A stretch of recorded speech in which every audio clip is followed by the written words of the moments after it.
Hello friends, good morning to all of you and welcome to the channel Physics Crackers। आपके प्यारे से चहेते से Sonu sir. कल तक जो हम लोग टॉपिक पढ़े थे सबट्रैक्शन ऑफ वेक्टर्स, उस पर मैंने एक क्वेश्चन करवाया था। आज एक क्वेश्चन मैं और लेकर आया हूँ जो सबट्रैक्शन से रिलेटेड है। IIT मेन 2005 का क्वेश्चन, पहले AIEEE एग्जाम हुआ करता था, तो AIEEE का क्वेश्चन है 2005 का क्वेश्चन। एक बढ़िया सा क्वेश्चन हम लोग पूर्ण रूप में समझने का क्या करेंगे, प्रयास करेंगे और बेहतर तरीके से समझेंगे। क्या करना है, क्वेश्चन नंबर आपका ये फर्स्ट है। करे एक particle is moving eastward with a velocity of 5 metre per second. कोई पार्टिकल जो है चलता है किस बार, ईस्टवर्ड। कितना चल रहा है, 5 मीटर पर सेकेंड से। कितने टाइम तक चलता है, तो 10 सेकेंड तक। चलिए टाइम के डाटा को भी छोड़ देते हैं, बाद में उसको लिख लेंगे। The velocity of the particle changes to 5 metre per second northward. अब ये अपना चेंज कर लेता है और किधर जाता है, नॉर्थवर्ड जाता है। कितना से, 5 metre per second. That means this is the northward और कितना से गया, 5 मीटर पर सेकेंड। आप यहां से भी ले सकते थे, लेकिन हम लोग सबट्रैक्शन करते हैं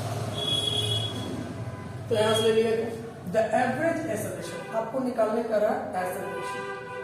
आइए हम समझते हैं एक्सेलरेशन निकालने के लिए हम लोग को करना क्या होता है, तो change in velocity by time.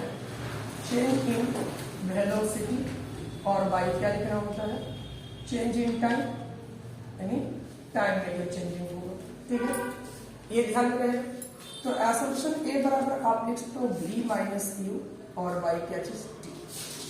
यानी हम लोग को सबसे पहले नंबर निकालना है चेंज इन वेलोसिटी। क्या निकालना है, अब बोलो ये किधर जा रहा है, तो टुवर्ड्स नॉर्थ, और ये किधर जा रहा है, तो टुवर्ड ईस्ट। ये टुवर्ड्स नॉर्थ और ये टुवर्ड्स ईस्ट। एंगल कितने डिग्री का हो गया था, 90 डिग्री का। बहुत ही बेहतर।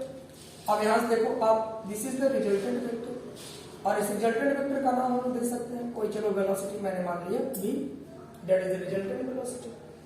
डायरेक्शन पहले से बोलो कौन सा डायरेक्शन होगा, चूंकि बीचों बीच से दोनों को मैंने लिया है, तो नॉर्थ और ईस्ट का डायरेक्शन है, तो ये तो पहले बनाओ नॉर्थ ईस्ट डायरेक्शन। एक पॉइंट तो क्लियर हो रहा है कि मेरा जो डायरेक्शन आएगा वो नॉर्थ ईस्ट आएगा। नॉर्थ ईस्ट डायरेक्शन कौन कौन है, ये तो नहीं है, ये भी नहीं है, ये भी नहीं है।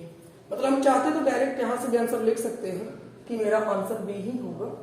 बट अब आइए थोड़ी सी बातें और भी समझे। क्या है भाई, तो देखो, तो जब हम लोग रिजल्ट निकाल रहे हैं इसका, ठीक है, अब देखना हमारे पास क्या है, बी माइनस कौन सा है, यू। अब बी माइनस यू, यू को हम लोग निगेटिव डायरेक्शन में लेंगे। पहले देखना ये डायरेक्शन तो नॉर्थ ईस्ट आ गया, वहां से गलती सही जो भी आप कर बैठोगे दिमाग में लग जाएगा ये। अब देखना यू क्या चीज है, निगेटिव ऑफ वेक्टर। इसको मैंने यू कहा है और ये आपका भी निगेटिव ऑफ वेक्टर। आप चाहो तो इसको ड्रॉ करो, this is the negative of vector. Negative of vector that is the, ये ईस्ट वार्ड था, अब ये बोलो कौन वार्ड हो गया, वेस्ट वार्ड। ठीक है, डन है, या डॉट है। अब रिजल्ट जो तुम्हारा खींचाएगा वो किधर खींचाएगा, this is the resultant vector. यही चीज समझना था, इसमें सबसे ज्यादा इंपॉर्टेंट है सबट्रैक्शन। फिर से एक बार इसको समझो, सबट्रैक्शन में प्रॉब्लम कहां पे है। अक्सर बच्चा ये गलती कर बैठता है, जो भी मैंने आपको डायग्राम दिया और मैंने कह दिया कि आप मांगोगे ऑप्शन बी। ठीक है, फिर से देखो, मैंने कहा कि ये जा रहा है किधर, ईस्ट की ओर, टुवर्ड्स ईस्ट। कितना से जा रहा है, 5 metre per second. This is the you. दूसरा किधर जा रहा है, तो चलो नॉर्थ की ओर जा रहा है। आप यहां से देख सकते हैं, कोई दिक्कत नहीं।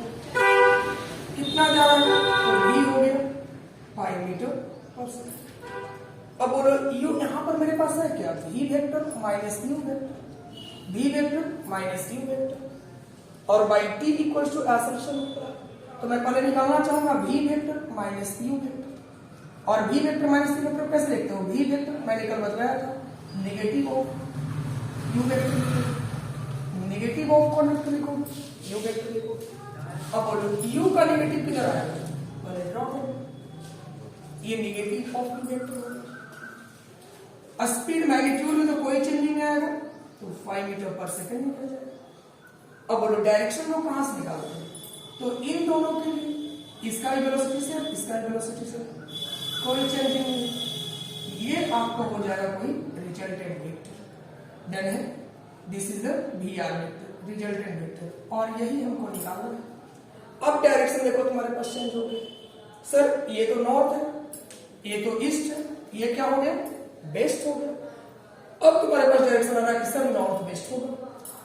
अब नॉर्थ वेस्ट में ऑप्शन देखो, पहला ऑप्शन भी है, दूसरा ऑप्शन भी है, यानी ए भी है और सी भी है। अब तो मुश्किलें बढ़ गई कि अब मैं किसको टिक करूं, तो देखो सबसे पहले number B minus C.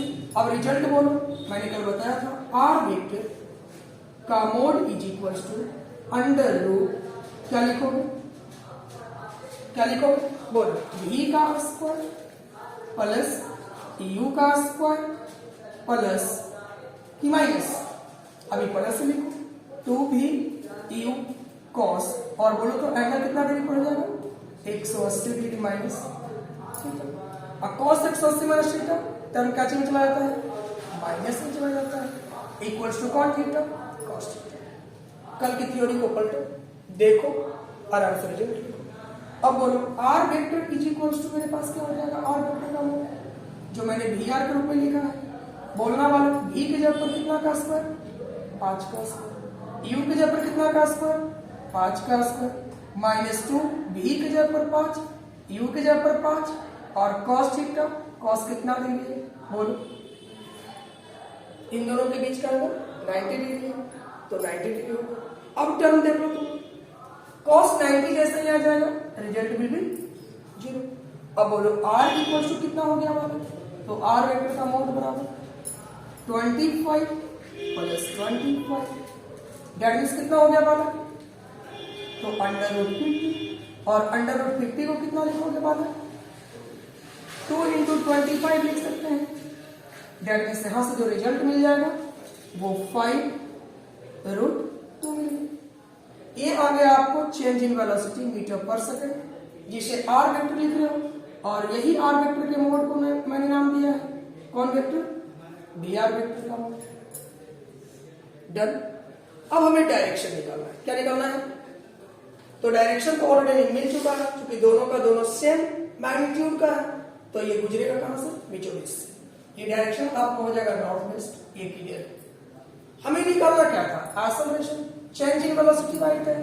Change in velocity कितना आ गया, देखो 5 रूट 2, टाइम कितना सेकंड दिया है, तो 10 सेकंड, बराबर क्या लिखोगे, इसको कैंसिल करोगे, बोलो कितना गया, 2, a बराबर root 2 by 2, that means root 2 into root 2 into root 2 लिख सकते हो, ये और ये क्या हो गया, कैंसिल। रिजल्ट बोलो क्या हो गया, a इक्वल्स टू 1 बाई कितना, रूट 2। डायरेक्शन डायरेक्शन कौन best, that is the answer. Options आपका क्या हो गया, 1 बाई रूट 2 मीटर पर सेकंड स्क्वायर टूवर्ड्स कौन वेस्ट। डन है, फटाफट में इसको आप वीडियो को पॉज करके नोट कर लीजिए, ठीक है। ये आपका आईटी में 2005 का पूछा हुआ क्वेश्चन से, हम उम्मीद करते हैं काफी बारीकी से आपको समझ में आया होगा, ठीक है।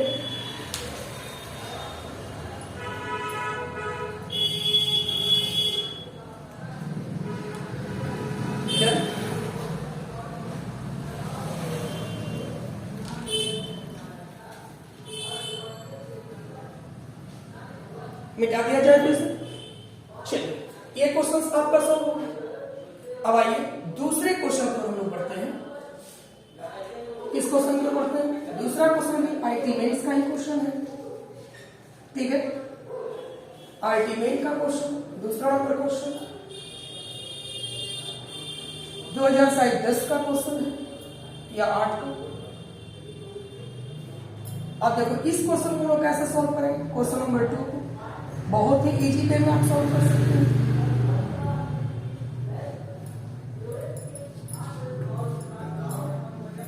देखिए क्या कह रहा है, the coordinates of moving particle at any time, किसी भी टाइम में जो कोई पार्टिकल है, ठीक है, वो मूविंग करता है at any time if R given, आपको दिया गया है क्या चीज वाला, x बराबर अल्फा टी का x या y जब भी लीजिए याद रखना x एंड y जब भी आपको नॉर्मली वर्ड का प्रयोग करें तो समझ जाना या जेड वर्ड का प्रयोग करें शैम्पल के रूप में, तो समझना कि ये हमें क्या दिखा रहा है, डिस्प्लेसमेंट दिखा रहा है। ये वर्ड्स अपने दिमाग में सेट कर लेना। एक्स वाई एंड जेड जब भी दिखाए आप क्या समझोगे कि डिस्प्लेसमेंट दिखा रहा है। तो x इक्वल टू दिया है अल्फा टी का Q and y equal to दिया है बीटा टी का क्यू। करें speed of the particle at time t is given by, तो बतलाइए कि स्पीड क्या होगा। स्पीड का मतलब क्या करना है, हमको निकालना है इसका मैग्नीट्यूड है, किसका, वेलोसिटी का। स्पीड का मतलब क्या होता है, अगर कोई बंदा आपसे पूछता स्पीड, स्पीड का मतलब सीधा याद रखना मैग्नीट्यूड ऑफ वेलोसिटी। क्या याद रखोगे, मैग्नीट्यूड ऑफ क्वांटिटी वेलोसिटी, ये वर्ड को ध्यान में रखना है। स्पीड जहां भी पूछे इसका मतलब आपको क्या समझना है, मैग्नीट्यूड ऑफ वेलोसिटी समझना है। अब बोलो वेलोसिटी निकालने के लिए हम लोग क्या करते हैं, तो change in displacement, change in क्या चीज, डिस्प्लेसमेंट इन टोटल टाइम या इन गिवन टाइम। अब जरा बतलाओगे हमारे पास x में तो दिया गया है, चलो x में हमारा डिस्प्लेसमेंट है, this is the x axis and this is the y axis. अब बोलो x में हमारे पास कितना दिया गया वाला डिस्प्लेसमेंट, तो x बराबर दिया है, आप देखोगे क्वेश्चंस में अल्फा टी का क्यू है और y में आपको दिया है कितना, तो बीटा टी का क्यू है। हम सबसे पहले अब टर्म निकालेंगे कि dxy मैं dt निकालूंगा, इससे मेरे पास रिजल्ट क्या आएगा, dx। अब समस्या आ रहा है सर dxy dt क्या है, तो अभी मैंने बोला वेलोसिटी निकालना है, तो इसका मतलब आपको क्या लिखना है, change in displacement, change in displacement और बाय चेंज इन टाइम। और ये सब कुछ चीजें आपने क्लास 9 में पढ़ रखा है। चेंज को दिखाने के लिए हम लोग प्रयोग करते हैं ds, चेंज को d और s डिस्प्लेसमेंट, टाइम को t। अब यहां चेंज किसमें है, x में है, तो मैंने लिखा dx और y कौन सा dt इक्वल्स टू आपका क्या मिल जाएगा dx। अब रिजल्ट आसान हो गया, बोलो d और x की जगह पर कितना बेटा, तो बोलो अल्फा इंटू टी का क्यू और बाई dt बराबर आपके पास क्या आएगा dx। बड़ी आसानी से निकालो। डिफरेंशिएशन का एक रूल देखोगे, ये सभी आपने बेसिक क्लास में पढ़ चुका हो। डिफरेंशिएशन का रूल होता है dx का पावर n और by dx equals to n into h to the power n minus कितना 1। ये कॉन्सेप्ट को याद रखोगे। अगर इसमें कोई कांस्टेंट आता है, मान लो d a to the power x to the power n by dx, तो सबसे पहले कांस्टेंट को बाहर कर लेते हैं, कांस्टेंट को बाहर कर लेते, x के पावर n का डिफरेंशिएशन निकालेंगे तो n प्रोडक्ट में गया, x का पावर n माइनस 1। अब हम उम्मीद करते हैं कि बहुत बारीकी से आपको इस चीज समझ में आया। अब यहां भी हमारे पास क्या होगा, अल्फा मेरा कांस्टेंट टर्म है, बाहर कर, अल्फा मेरे पास क्या है कांस्टेंट टर्म है, यानी bx और अल्फा को बाहर करो, t का पावर 3 है, देखो पावर को गुना मिला है और फिर पावर से कितना एक घटा दिया, दैट इज द रिजल्ट। यानी bx बराबर आपके पास रिजल्ट आ गया 3 t का स्क्वायर और इंटू अल्फा, इसको अरेंज करके लिख सकते हो 3 अल्फा t का स्क्वायर। सिमिलरली इसी प्रकार से तुम निकालो, सिमिलरली तुम इसी प्रकार से निकालो, किस तरह निकालोगे, डी बाई बराबर, बोलो हमको डी बाई निकालना है तो क्या लिखेंगे D by by D T, और डी बाई की जगह पर कितना है, तो देखो बाई का आपको बाई में डिस्प्लेसमेंट में रखा है बीटा टी का क्यू और बाई कितना हो गया डी टी। अब रिजल्ट निकालोगे तो डी बाई इक्वल तुम्हारे पास रिजल्ट मिलेगा, बीटा को बाहर करो, टी प्रोडक्ट t का पावर जो 3 है वो प्रोडक्ट में जाएगा और t का पावर 3 माइनस कितना हो गया 1। रिजल्ट विल बी, बोलोगे बेटा 3 बीटा t के पावर 2 हो गया। इसको भी अरेंज करके लिख सकते हैं हम लोग बी वाई इक्वल्स टू, बोलोगे बीटा 3 t का स्क्वायर। कोई दिक्कत? अब हम नेट वेलोसिटी निकालेंगे। तो नेट वेलोसिटी कैसे निकालेंगे? दोनों के बीच का एंगल कितना डिग्री है 90 डिग्री। तो नेट वेलोसिटी के लिए यानी मैग्नीट्यूड ऑफ वेलोसिटी जो स्पीड निकालना है मेरे पास, यानी v का मोड बराबर मैं लिख सकता हूं अंडर रूट vx का स्क्वायर vy का स्क्वायर प्लस 2vx vy और cos 90 डिग्री। दोनों के बीच का एंगल 90। अब बोलो तुम यहां पर लिखो vx का स्क्वायर कितना हो गया 3 अल्फा t का स्क्वायर का whole square plus 3 beta t का स्क्वायर का होल स्क्वायर और cos 90 का वैल्यू जी, तो प्रोडक्ट मिल गई जी। यानी v वेक्टर का मोड जो स्पीड आप कह रहे हो उसको इज इक्वल टू 3 3 जा 9 अल्फा स्क्वायर t का पावर 4 t का पावर 4 प्लस 3 3 जा 9 बीटा स्क्वायर t का पावर 4 अंडर रूट में चला गया।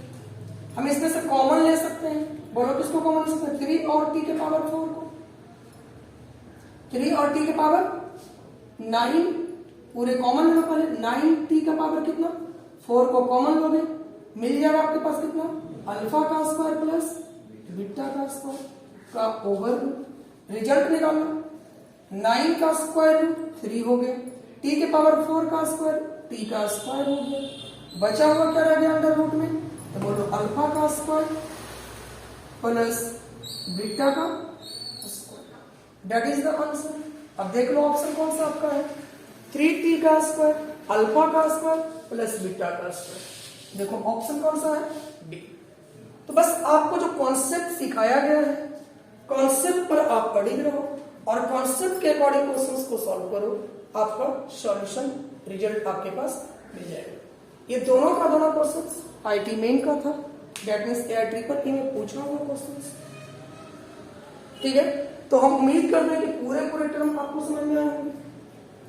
अब आप वीडियो को क्या करेंगे पॉज करेंगे और पॉज करके क्वेश्चंस को पहले खुद से सॉल्व करने का प्रयास करें और फिर क्वेश्चन के साथ अगर सॉल्यूशन ना मिल पाए तो आप सॉल्यूशन देखिए, समझिए कॉन्सेप्ट को और उसके अकॉर्डिंग आंसर्स को लिखने का प्रयास कीजिए। ठीक है, तो ये बातें क्लियर हो गई। चलिए आज का क्लास में यहीं तक दे रहा हूं। अगले क्लास में मैं लेकर आऊंगा अपने टॉपिक जिसका नाम होगा रिसोल्यूशन ऑफ वेक्टर एंड साथ ही साथ यूनिट वेक्टर का मेरा वीडियो बनेगा। यूनिट वेक्टर में हम लोग यानी एक्स वाई कोऑर्डिनेट में कैसे लिखते हैं यूनिट वेक्टर को, एक्स एक्सिस पे, वाई एक्सिस पे और जेड एक्सिस पे यूनिट वेक्टर को कैसे रिप्रेजेंट किया जाता है, यानी कोऑर्डिनेट सिस्टम पर बात करेंगे, कार्टेशियन सिस्टम पर बात करेंगे। ठीक है, तो चलिए आज के लिए इतना ही, तब तक के लिए बेस्ट ऑफ लक।